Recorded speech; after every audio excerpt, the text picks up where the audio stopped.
Act 1, Scene 4, where Isabella and Francisca comes in. We're just setting the stage here. And I will need to move on a bit because we only have one more class after this. Isabella, and have you nuns no farther privileges? And the nun, are not these large enough? Yes, truly, I speak not as desiring more, but rather wishing a more strict restraint upon the sisterhood, the votarists of St. Clare. Lucio, from within. Ho, peace be in this place. Isabella, who's that which calls? It is a man's voice. Gentle Isabella, turn you the key and know his business of him. You may, I may not. You are yet unsworn. When you have vowed, you must not speak with men, but in the presence of the prioress. Then if you speak, you must not show your face. Or if you show your face, you must not speak.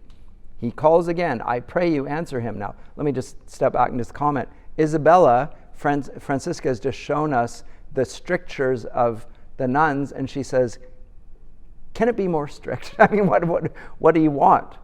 So all this is to do is to illustrate the character of Isabella. She's very devout. She earnestly desires to please God. And yet she is perhaps overly strict. So she's a foil for Angelo in some ways. We're going to see there are very grave differences between them, but there are also strong similarities, and that is going to attract him to her very interestingly. We'll get to that in a second. But Isabella is allowed to speak. Peace and prosperity, who is it that calls? Enter Lucio. Hail, virgin, if you be. As those cheek roses proclaim you are no less. Because of the mere suggestion that she isn't, she blushes. Proclaim you are no. Can you so stead me as bring me to the sight of Isabella, a novice of this place, and the fair sister to her unhappy brother Claudio? Why her unhappy brother, says Isabella? Let me ask. The rather, for I know I now must make you know I am that Isabella and his sister. Gentle and fair, your brother kindly greets you, not to be weary with you. He's in prison. Woe me, for what? For that which, if myself might be his judge, he should receive his punishment in thanks. He hath got his friend with child. Sir, make me not your story. I don't want to hear this sort of thing from you. Like, this is, a maid does not want to hear about my brother getting a woman pregnant. I don't, like, make me not your story. 'Tis true. And she thinks that he's lying and trying to deceive her in this. He just doesn't believe it. 'Tis true. I would not, though 'tis my familiar sin, with maids to seem the lapwing and to jest, tongue far from heart, play with all virgins so. I hold you as a thing enskied and sainted by your renouncement and immortal spirit, and to be talked with in sincerity, as with a saint. Now, she didn't believe him for a second. But you do blaspheme the good in mocking me. Do not believe it. Fewness and truth, 'tis thus your brother and his lover have embraced, as those that feed grow full, as blossoming thyme that from the seedness the bare fallow brings to teeming foison, even to her plenteous womb expresseth his full tilth and husbandry. Someone with child by him, my cousin Juliet, is she your cousin? Adoptedly, as schoolmates change their names by vain though apt affection. So she's not really her cousin. They're very close. So that they call each other as if they were sisters. She, it is. Oh, let him marry her. That's her judgment. This is the point. The Duke is very strangely gone from hence. Bore many gentlemen, myself being one, in hand, and hope of action. But we do learn by those that know the very nerves of state, his givings out were of an infinite distance from his true meant design. Upon his place, and with full line of his authority, governs Lord Angelo, a man whose blood is very snow broth, one who never feels the wanton stings and motions of the sense, but doth rebate and blunt his natural edge with profits of the mind. Study and fast, he, to give fear to use and liberty, which have for long run by the hideous law, as mice by lions, hath picked out an act under whose heavy sense your brother's life falls into forfeit. He arrests him on it, and follows close the rigor of the statute to make him an example. All hope is gone, unless you have the grace by your fair prayer to soften Angelo. And that's my pith of business twixt you and your poor brother. Doth he so seek his life? Has censured him already. And as I hear, the provost hath a warrant for his execution. Alas, what poor abilities in me to do him good? Assay the power you have. My power? Alas, I doubt. Our doubts are traitors, and makes us lose the good we oft might win by fearing to attempt. Go to Lord Angelo, and let him learn to know when maidens sue, men give like gods.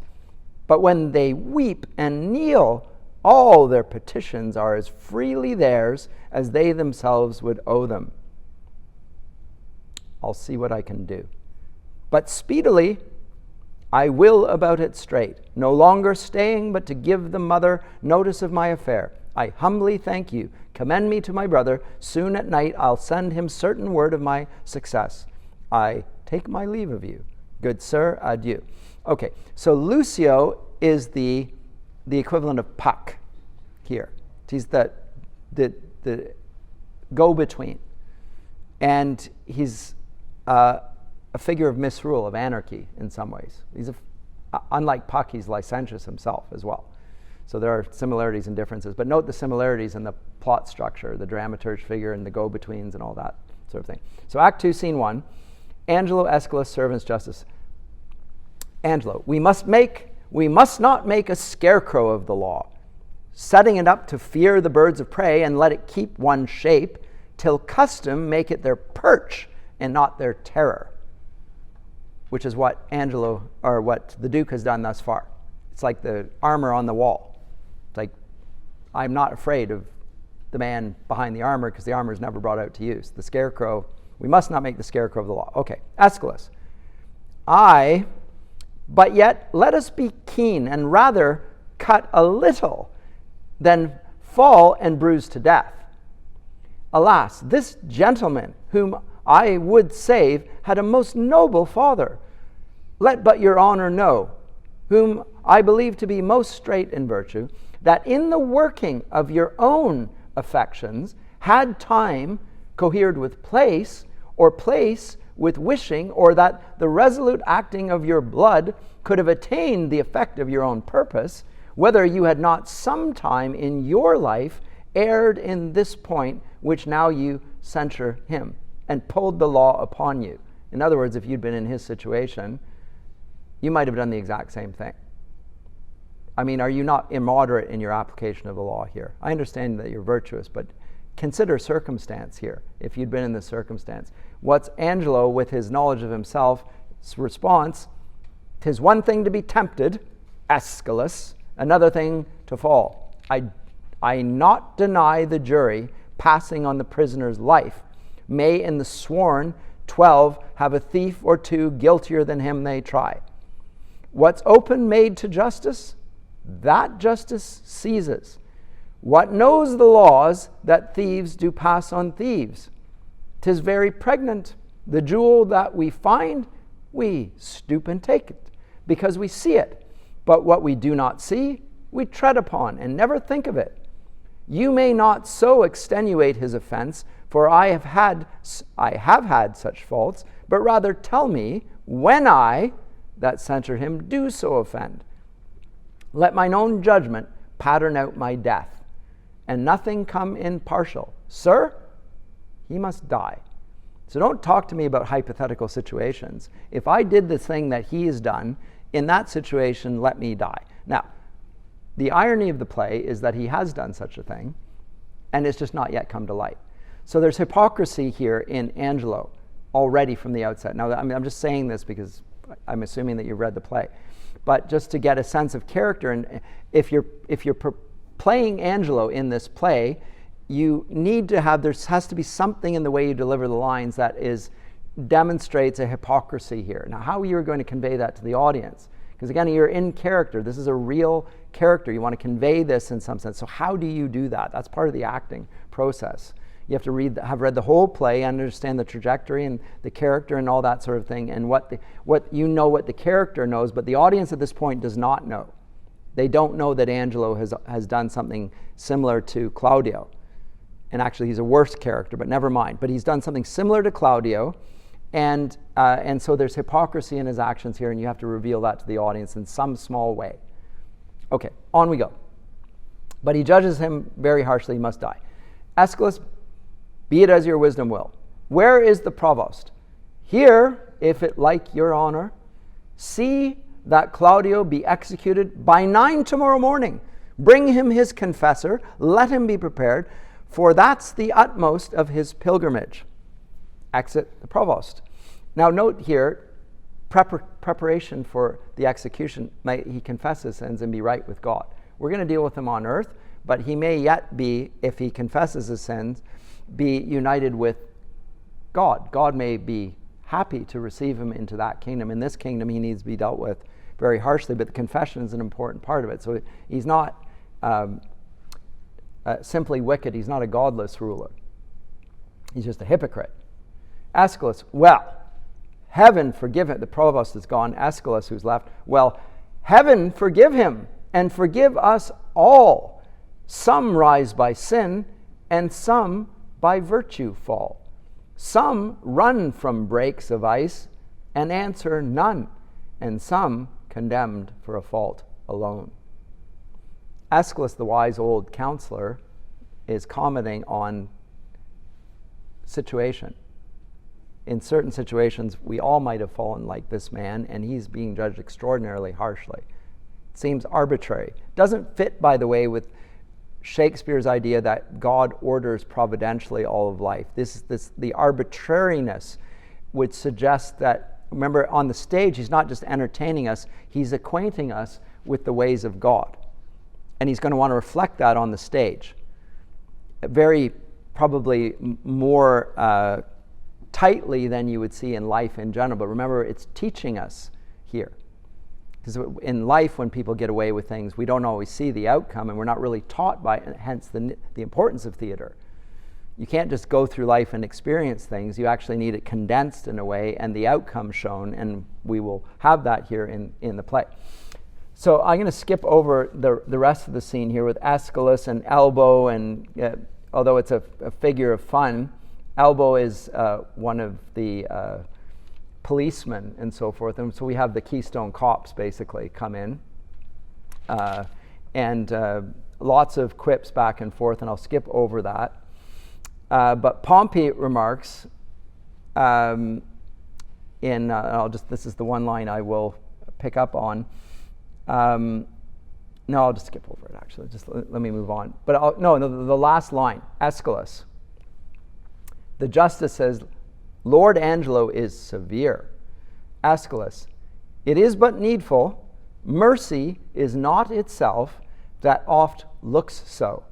Pardon is still the nurse of second woe. But yet, poor Claudio, there is no remedy. Come, sir. So Aeschylus is on side with Angelo in this. Even though he judges differently, he needs to carry out his office, and mercy is not merciful if it never shows justice. You're not getting mercy. If there's no justice, there is no mercy. It's merciless. And that's the problem with too much liberty without law. Remember, law is necessary for true liberty in a fallen world. So that's one of the great sources of discussion in a Christian setting, is how we marry liberty with virtue and the law. Let's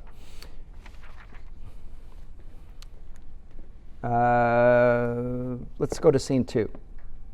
Lucio. So the provost, the servant, Lucio and Isabella. So here's the scene. Before Lucio and Isabella come on stage, Angelo and the provost are speaking, and it sets up the scene. Servant says, line 18, Act 2, Scene 2, here is the sister of the man condemned, desires access to you. Hath he a sister? I, my good lord, says the provost, a very virtuous maid, and to be shortly of a sisterhood, if not already. Well, let her be admitted. Servant goes out. See you the fornicatress be removed. Let her have needful but not lavish means. There shall be order for it. So, I said in the break that one of the horrific outcomes of this whole affair is that Claudio's wife, Juliet, will be deprived of a man to look after her well-being, and the child will be brought up without a father and a means to provide for him, and she will have a bad name for it furthermore. So the wickedness of the lawfulness is apparent here, and it's a problem. Now he's slightly looking after it. Well, we'll give a little bit of means. We're not going to leave them totally derelict, not without any means of sustenance. He addresses that, but he doesn't address the real problem, is that the child will grow up without a father. And the woman will be bereft of a husband. Surely problematic. Thoughts. At any rate, enter Lucio and Isabella. The provost. Save your honor. Stay a little. To Isabella. You are welcome. What's your will? Isabella. I am a woeful suitor to your honor. Please but your honor hear me. Well, what's your suit? Isabella. There is a vice that most I do abhor, and most desire should meet the blow of justice, for which I would not plead, but that I must, for which I must not plead, but that I am at war twixt will and will not. Well, the matter, I have a brother is condemned to die. I do beseech you, let it be his fault, and not my brother. Provost aside. Heaven give thee moving graces, because the provost doesn't want this outcome. It's a desire that she succeed in pleading for grace. Angelo. Condemn the fault and not the actor of it? Why, every fault's condemned ere it be done. Mine were the very cipher of a function, that is, as the head of state, as the legislator, as the judge here. Mine were the very cipher of a function to find the faults whose fine stands in record and let go by the actor. Oh, just but severe law! I had a brother then. Heaven keep your honor. So she just agrees with him. You're right. This is intolerable. It's insufferable. I hate this sin above all things. You're right. So she is his like. And Lucio there, aside to Isabella, give it not or so. To him again, entreat him. Kneel down before him. Hang upon his gown. You are too cold. If you should need a pin, you could not with more tame a tongue desire it. To him, I say. Now, so Lucio is a bit like a pimp here. Like, get down on your knees, grab his gown, implore him, get him thinking in different ways. Like, come on. That's what's now, right?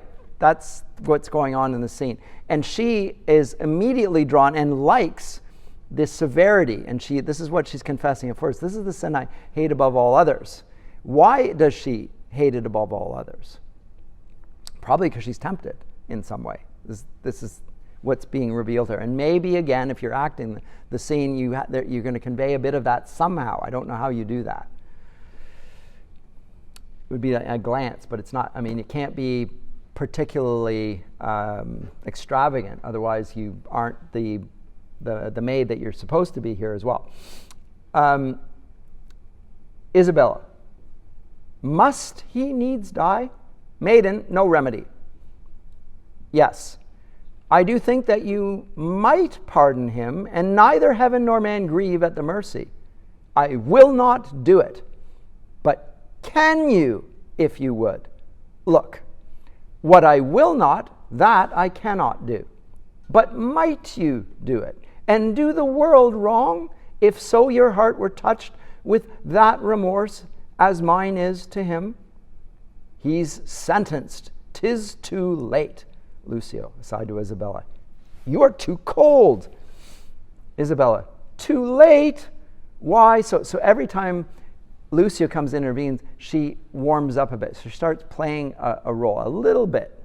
Her heart's not in it, but she recognizes she wants her brother off.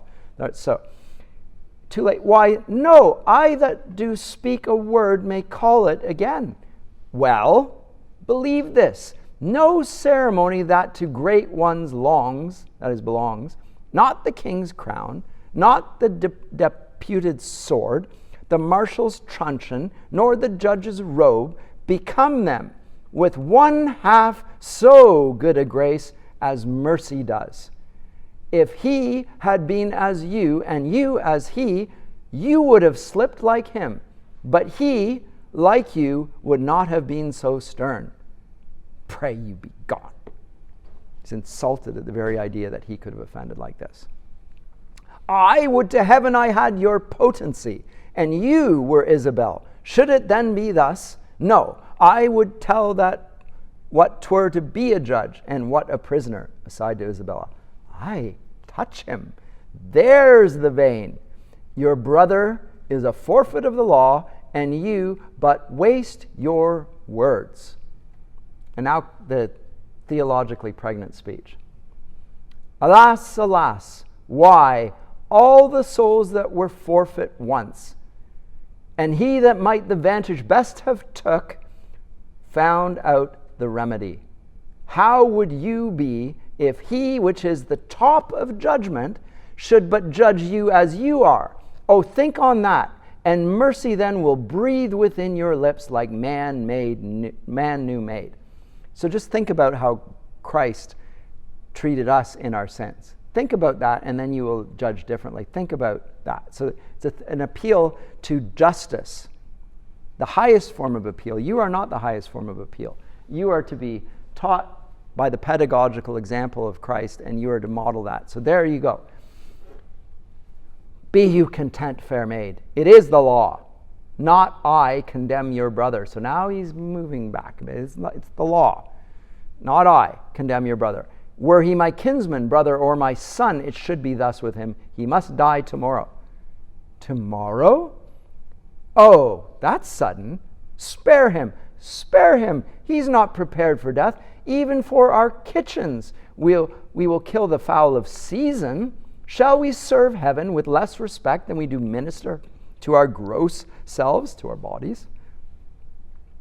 Good, my Lord, bethink you.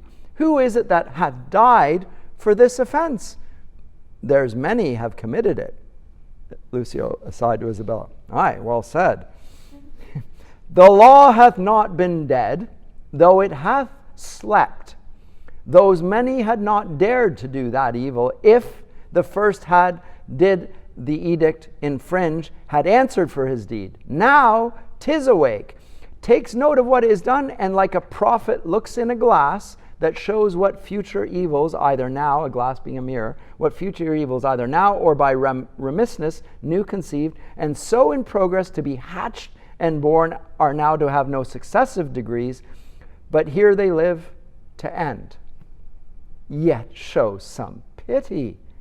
I show it most of all when I'd show justice. For then I pity those I do not know, which a dismissed offense would after gall, and do him right that, answering one foul wrong, lives not to act another. Be satisfied. Your brother dies tomorrow. Be content. Now they're talking about the just application of justice, and it's a good discussion. Oh, so you must be the first that gives this sentence, and he that suffers. Oh, it is excellent to have a giant's strength, but it is tyrannous to use it like a giant. Aside to Isabella. That's well said. Could great men thunder as Jove himself does, Jove would never be quiet, for every pelting petty officer would use his heaven for thunder, nothing but thunder. Merciful heaven, thou rather with thy sharp and sulphurous bolt splits the unwedgeable and gnarled oak than the soft myrtle. But man, proud man, dressed in a little brief authority, most ignorant of what he's most assured, his glassy essence, like an angry ape plays such fantastic tricks before high heaven as makes the angels weep, who with our spleens would all themselves laugh mortal. Lucio. Oh, to him, wench, he will relent. He's coming, I perceive it. Provost. Pray heaven she win him. We cannot weigh our brother with ourselves. Great men may jest with saints. 'Tis wit in them, but in the less foul profanation. Aside to Isabella. Thou art in the right, girl, more of that. That in the captain's but a choleric word, which in the soldier is flat blasphemy. Art advised of that? More on it. So now she's getting into the mindset of the sinner, and he's liking this. So you're thinking the way sinners think. You keep going down that path, dear. I like this in you. Angela, why do you put these sayings upon me? Because authority, though it err like others, hath yet a kind of medicine in itself. This is the pedagogical. There's a medicine in the application of authority that heals, it restrains injustice. There's a medicine, it makes things better. It has a political effect here. A medicine in itself that skins the vice off the top. Go to your bosom, knock there, and ask your heart what it doth know that's like my brother's fault. If it confess a natural guiltiness such as his, let it not sound a thought upon your tongue against my brother's life. Now, Angelo, aside. So it's an aside. How do we do this if you're Angelo? Often with a soliloquy, the actor goes to the front of the stage, the others behind him, so the others don't see him. You can't, in movie making, you can do this by having the actor stand there and you can hear his voice, so the thoughts inside his head. Shakespeare has no means of doing that on stage, so the actor often stands front stage, speaks out, the others don't hear him, and then he steps back. And what does he say? She speaks, and 'tis such sense that my sense breeds with it. Fare you well. Gentle my lord, turn back. I will bethink me. Come again tomorrow. Hark how I'll bribe you. Good my lord, turn back. How? Bribe me? I with such gifts that heaven shall share with you, aside to Isabella. You had marred all else. Not with fond cycles of the tested gold, or stones that rate are either rich or poor as fancy values them, but with true prayers that shall be up at heaven and enter there ere sunrise, prayers from preserved souls, from fasting maids, whose minds are dedicate to nothing temporal. Well, come to me tomorrow, aside to Isabella. Go to, 'tis well, away. Heaven keep your honor safe. Amen. This is the aside again. Amen. For I am that way going to temptation where prayers cross. So she retains her virtue but he is pulled probably by the kneeling, the touching and all that. And he's moved. What's he moved by? The virtue of the maid. He loves virtue. He loves virtue. She's virtuous. He finds something intensely appealing about here, but he's actually seduced by virtue in a way that's not permissible. He's brought down by his virtue. So I am that way going to temptation where prayers cross. At what hour tomorrow shall I attend your lordship? At any time forenoon. Save your honor. Exit Isabella, Lucio, and Provost. Now, what's the speech? Angelo. Save your honor, she says, and then he says, from thee. Immediately. That's what he needs to be saved from thee. Even from thy virtue. What's this? What's this? Is this her fault or mine? The tempter or the tempted? Who sins most? Huh? Not she, nor doth she tempt, but it is I that lying by the violet in the sun do as the carrion does, not as the flower, corrupt with virtuous season. Can it be that modesty may more betray our sense than woman's lightness? Having waste ground enough, shall we desire to raise the sanctuary and pitch our evils there? Oh, fie, fie, fie! What dost thou? Or what art thou, Angelo? Dost thou desire her foully for those things that make her good? Oh, let her brother live. Thieves for their robbery have authority when judges steal themselves. What? Do I love her, that I desire to hear her speak again and feast upon her eyes? What is it I dream on? O cunning enemy, that to catch a saint with saints dost bait thy hook. Most dangerous is that temptation that doth goad us on to sin in loving virtue. Never could the strumpet, with all her double vigor, art, and nature, once stir my temper. But this virtuous maid subdues me quite. Ever, till now, when men were fond, I smiled and wondered how. So it's a turning point. Angelo learns something about himself that he didn't know before.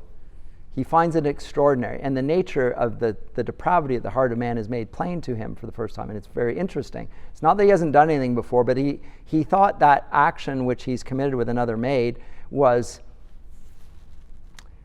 a little mistake. Whereas here he is totally drawn by her virtue, and yet in a foul way, in a lascivious fashion. And he's surprised at that. And Shakespeare is very good here at illustrating the depravity of the heart of mankind. This is why I say Shakespeare, when people question whether Shakespeare is a Christian, well, whatever you want to say about that, he understands the teaching on the nature of sin and how it works in men.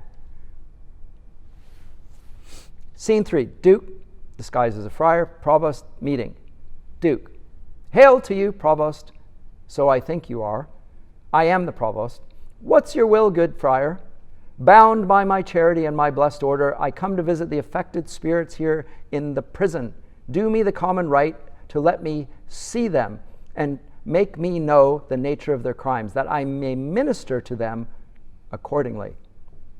I would do more than that, if more were needful. Enter Juliet. Look, here comes one, says the provost, a gentlewoman of mine, who, falling in the flaws of her own youth, hath blistered her report. She is with child. And he that got it sentenced a young man more fit to do another such offense than die for this. When must he die? As I do think, tomorrow. And then to Juliet, I have provided for you. Stay a while, and you shall be conducted. Repent, you fair one, of the sin you carry. I do, and bear the shame most patiently. Grasping her brother, her stomach. Bear the shame most patiently. I'll teach you how you shall arraign your conscience and try your penitence, if it be sound, or hollowly put on. I'll gladly learn. So the Duke is doing what comes naturally to the Duke. He's a teacher. He's more of an instructor. He's better at this. He's a spiritual leader rather than a political one. It's easy for him to fit into this role. Juliet, I'll gladly learn. Love you the man that wronged you? Yes, as I love the woman that wronged him. Herself. So then it seems your most offenseful act was mutually committed? Mutually. Then was your sin of heavier kind than his? I do confess it and repent it, Father. 'Tis meet so, daughter, but lest you do repent, as that the sin hath brought you to this shame, which sorrow is always towards ourselves, not heaven, showing we would not spare heaven as we love it, but as we stand in fear, I do repent me as it is an evil, and take the shame with joy. There rest. So he's satisfied with her confession. It's genuine. It's complete. She hates the sin that she committed here. So he's acting here as a friar would do in getting her to recognize the nature of this, and then he's going to restore it. Remember, this is a comedy. Comedy is going to restore what is unjust at the beginning and rectify it in some way. So he's going to go throughout the play and rectify everything that he had done wrong. Just like the playwright does that. Just like God does that. Okay? So, there rest. Your partner, as I hear, must die tomorrow, and I'm going with instruction to him. Grace go with you, benedicte. Benedictite. Must die tomorrow? Oh, injurious love that respites me a life whose very comfort is still a dying horror. 'Tis pity of him. Now, Angelo comes back in and Isabella. Now, this is when the scene gets really interesting. And remember I said to you last time that in general, the trajectory of all Shakespeare's plays, it gets more and more extreme. At Act 3, it gets to the point where it looks like it's going to be tragic. Irrespective of whether it's a comedy or a tragedy, the possibility of tragedy grows as the play progresses. And it decides whether it's going to spill over. And in Act 3, often there will be an event that will arise that will hint at the possibility that it might end up well. And the hopes of the audience rise, and then somehow that goes astray, and tragedy ensues. So there's a sense of growing tension here that this could go tragically, especially since Angelo, the harsh ruler, is going to kill Claudio, and even worse than that, now he's got designs on Claudio's sister. Enter Angelo. When I would pray and think, Act 2, Scene 4, I think and pray to several subjects, separated subjects.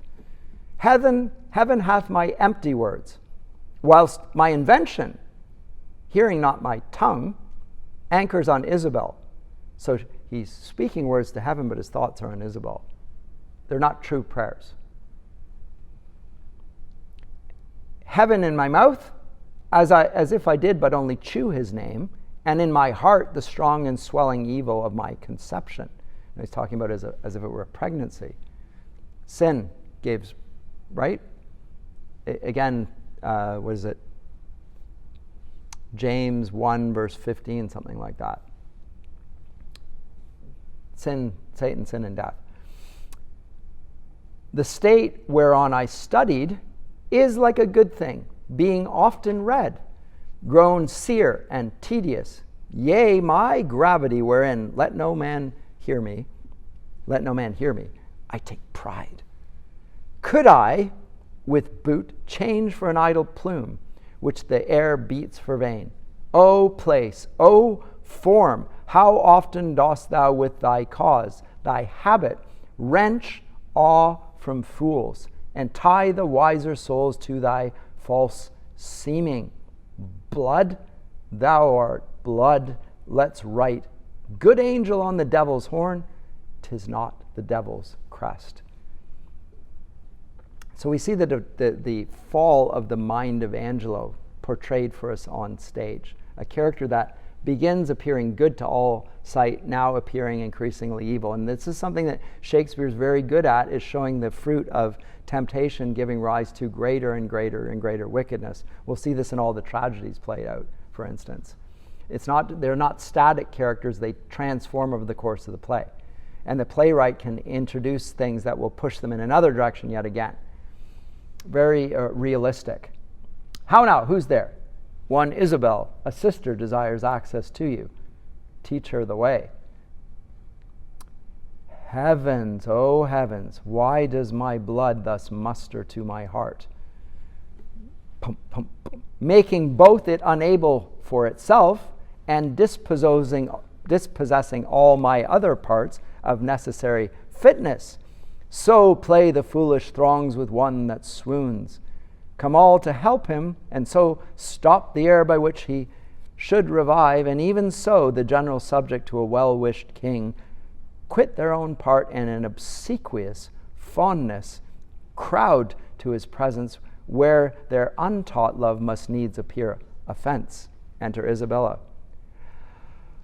How now, fair maid? I am come to know your pleasure. That you might know it would much better please me than to demand what 'tis. Your brother cannot live. Even so, heaven keep your honor. And she's yet may he live a while, and it may be as long as you or I. Yet he must die. Under your sentence, yea. When, I beseech you, that in his reprieve, longer or shorter, he may be so fitted that his soul sicken not. So his life is forfeit. He's going to die, but let's care for his soul, that he be prepared for heaven. Okay, so she sees this as, okay, I have to give up the possibility of him living, but let's care for his soul. And that's not what Angelo means here. He's not worried about the time duration. Ha! Fie! These filthy vices. It were as good to pardon him that hath from nature stolen a man already made, as to remit their saucy sweetness that do coin heaven's image as in stamps that are forbid.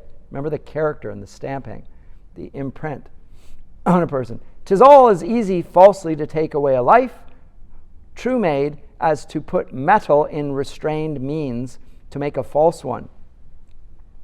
'Tis set down so in heaven, but not in earth. Say you so? Then I shall pose you quickly. Which had you rather, that the most just law now took your brother's life, or to redeem him, give up your body to such sweet uncleanness as she that he hath stained? Here's a hypothetical. Which would be your preference?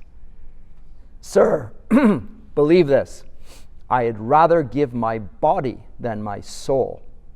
I'd rather die. I talk not of your soul.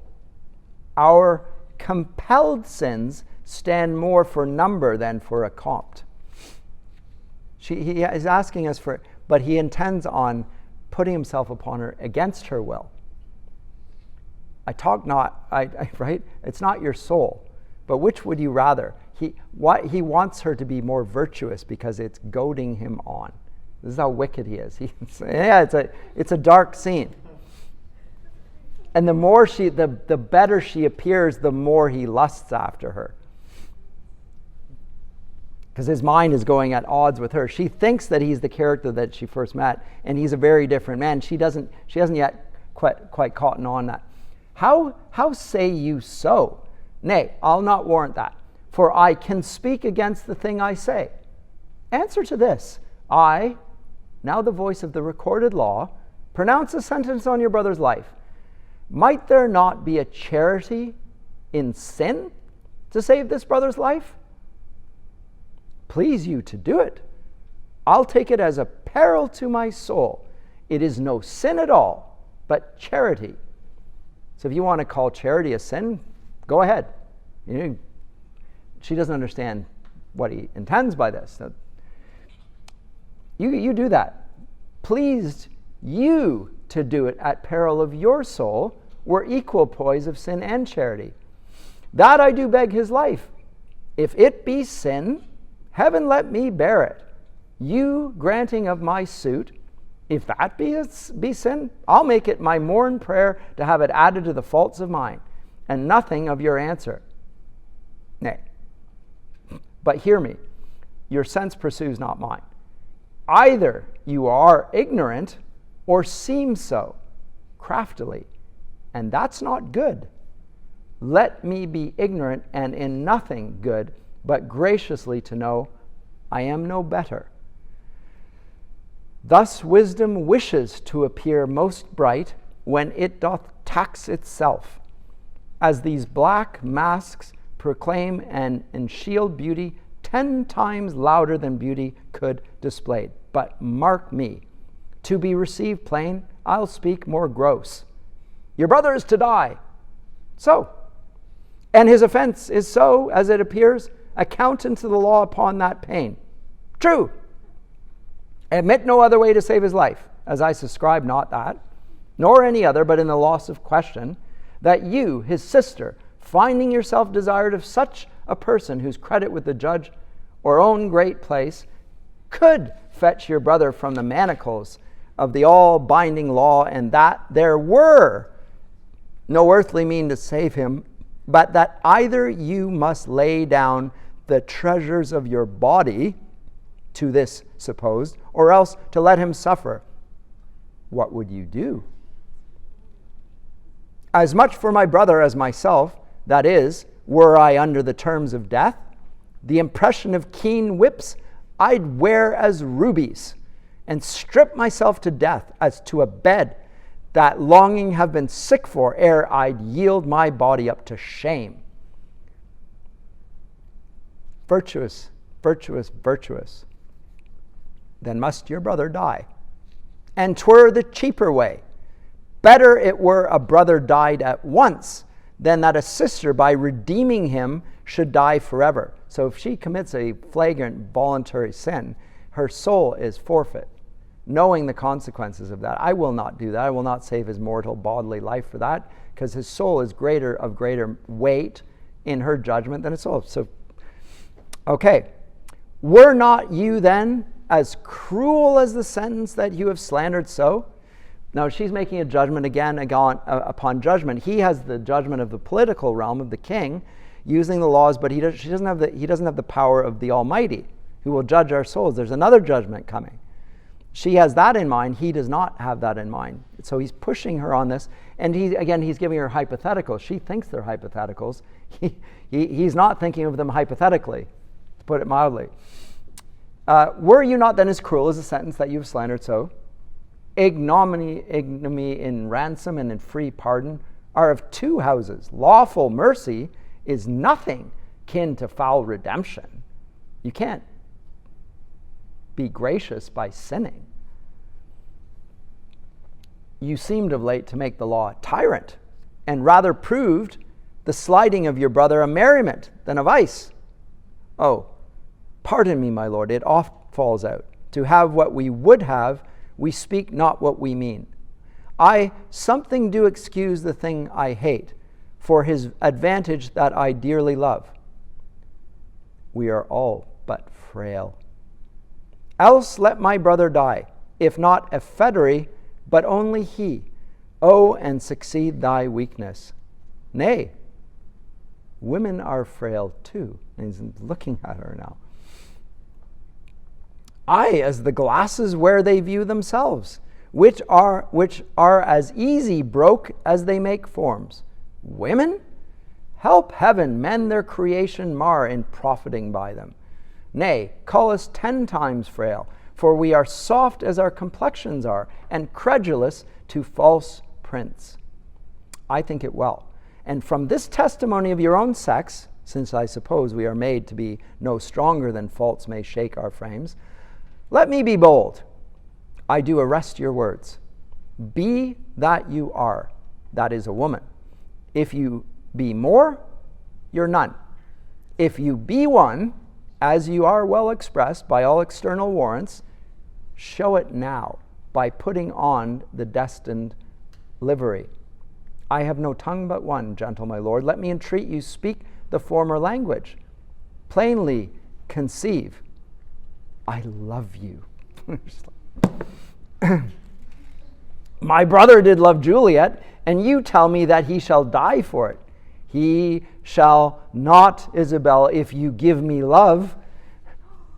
I know your virtue hath a license in it, which seems a little fouler than it is, to pluck on others. Believe me on mine honor, my words express my purpose. Ha! Little honor to be much believed, and most pernicious purpose. Seeming, I will proclaim thee, Angelo. Look for it. Sign me a present pardon for my brother, or with an outstretched throat I'll tell the world aloud what man thou art. So she's outraged at the hypocrisy. This man has now outed himself. And then Angelo turns on her.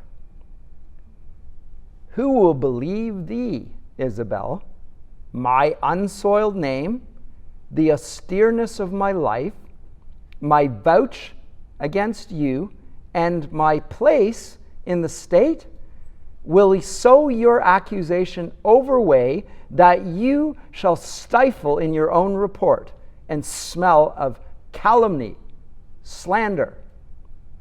I have begun, and now I give my sensual race the rein.